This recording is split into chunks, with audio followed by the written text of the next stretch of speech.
Olá, meus amigos, estamos de volta com a nossa leitura do livro Evolução em Dois Mundos, uma psicografia de Chico Xavier e Valdo Vieira, e um livro escrito por André Luiz. Estamos no capítulo 7, no qual ele fala sobre evolução e hereditariedade. Ele explica exatamente como se forma a hereditariedade, como se origina isso, né? E é um livro muito técnico, muito detalhado, e eu indico a vocês, ao lerem esse livro, ter um dicionário do lado, porque ele fala sobre muitos termos de biologia, de medicina, etc., que podem ser aliens, né? Termos assim que a gente nunca ouviu falar. Nós somos pessoas que não temos uma graduação nesse sentido. Então, quando ele começa esse capítulo, ele fala sobre o princípio inteligente e a hereditariedade. E ele fala o seguinte: reportando-nos a lei da hereditariedade, é imperioso, de certo modo, recordar a geometria para simplificar-lhe os conceitos. Então ele fala um pouquinho sobre a geometria para que a gente possa entender melhor, analisar melhor esse conceito.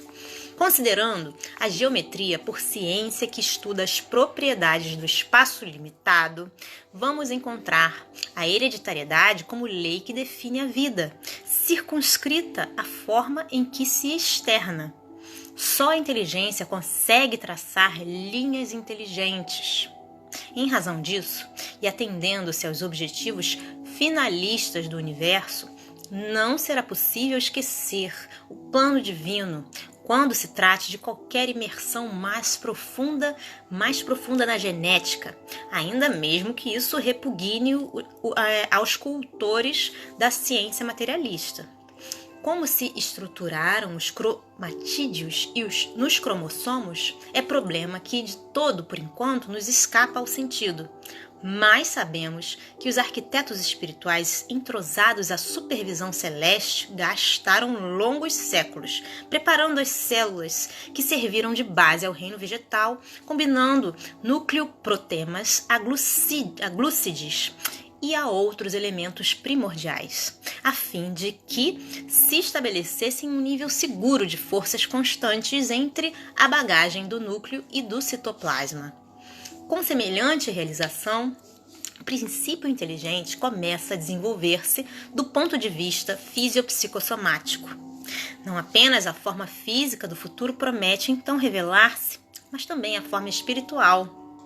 E aí, André Luiz começa a falar sobre os fatores da hereditariedade. Na intimidade dos corpúsculos simples que evoluíram para a feição de máquinas microscópicas, formadas de protoplasma e paraplasma, fixam-se vagarosamente sob influenciação magnética os fragmentos de cromatina, organizando-se os cromossomos em que seriam condensadas as fórmulas vitais da reprodução. Processos múltiplos de divisão passam a ser experimentados.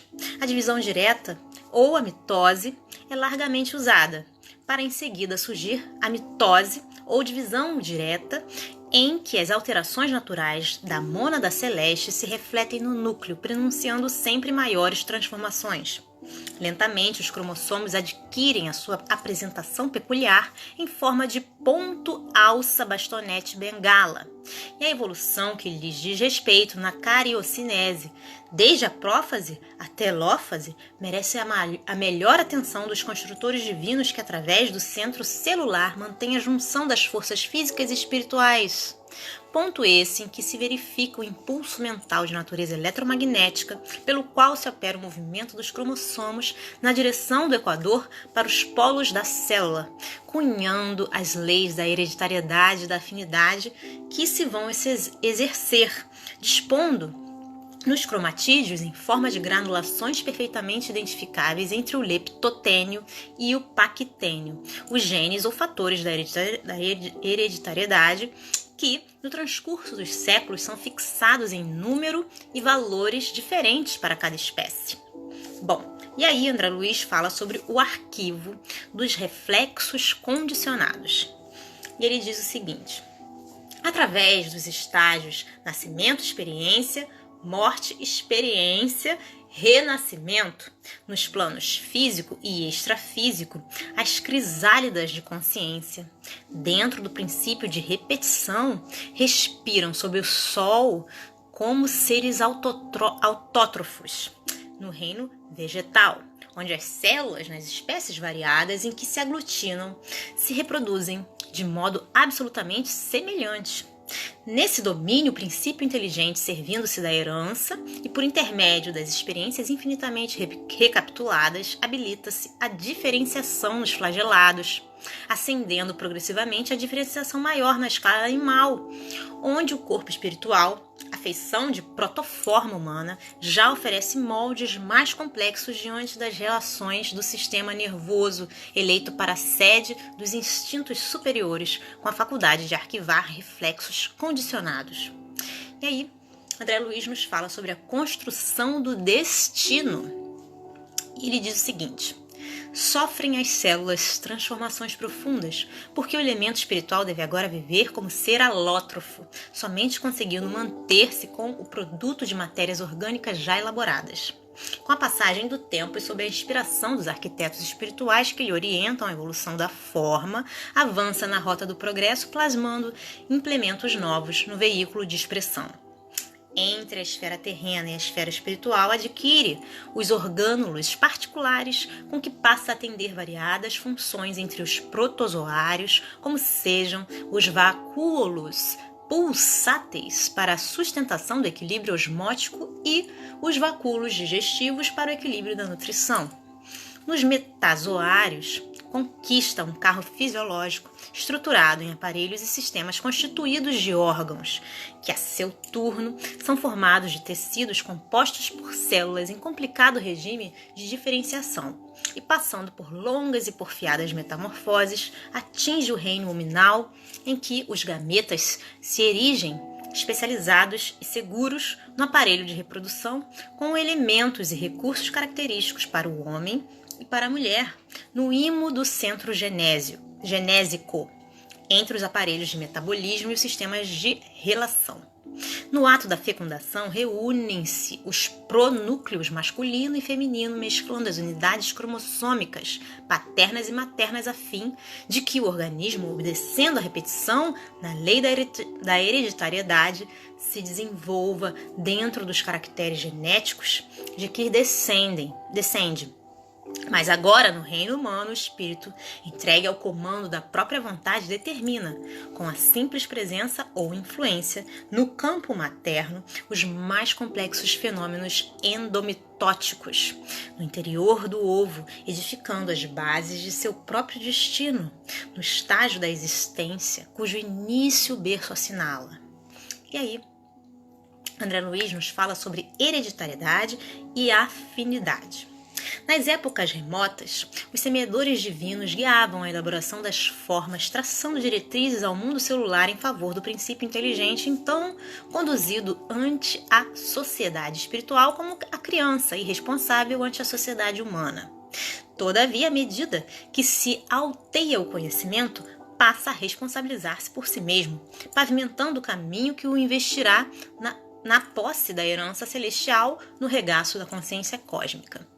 Com alicerces na hereditariedade, toma a forma física e se desvencilha dela para retomá-la em nova reencarnação, capaz de elevar-lhe o nível cultural, moral, quando não seja para refazer tarefas que deixou viciadas ou esquecidas na retaguarda.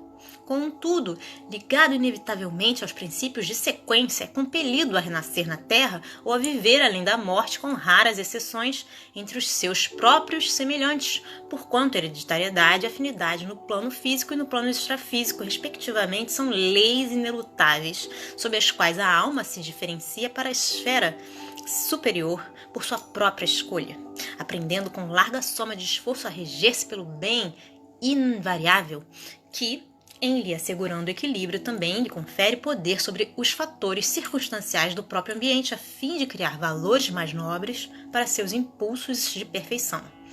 E aí, André Luiz nos fala sobre a geometria transcendente. Chegada a essa eminência, a criatura submete-se à lei da hereditariedade com o direito de alterar-lhe as disposições fundamentais até ponto não distante do limite justo segundo o merecimento de que disponha.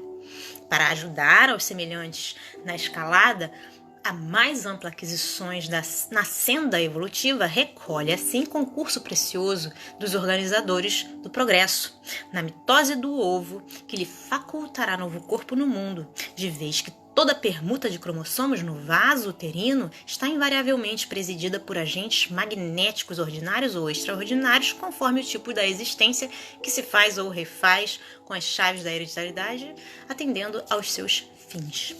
Eis porque, interpretando os cromossomos à guisa de caracteres em que a mente inscreve, nos corpúsculos celulares que a servem, as disposições e os significados dos seus próprios destinos, caracteres que são constituídos pelos genes, como as linhas são formadas de pontos, genes aos quais se mesclam os elementos chamados bióforos, e tomando os bióforos nesses pontos como sendo os grânulos de tinta que os cobrem, será lícito comparar os princípios germinativos nos domínios inferiores aos traços da geometria elementar,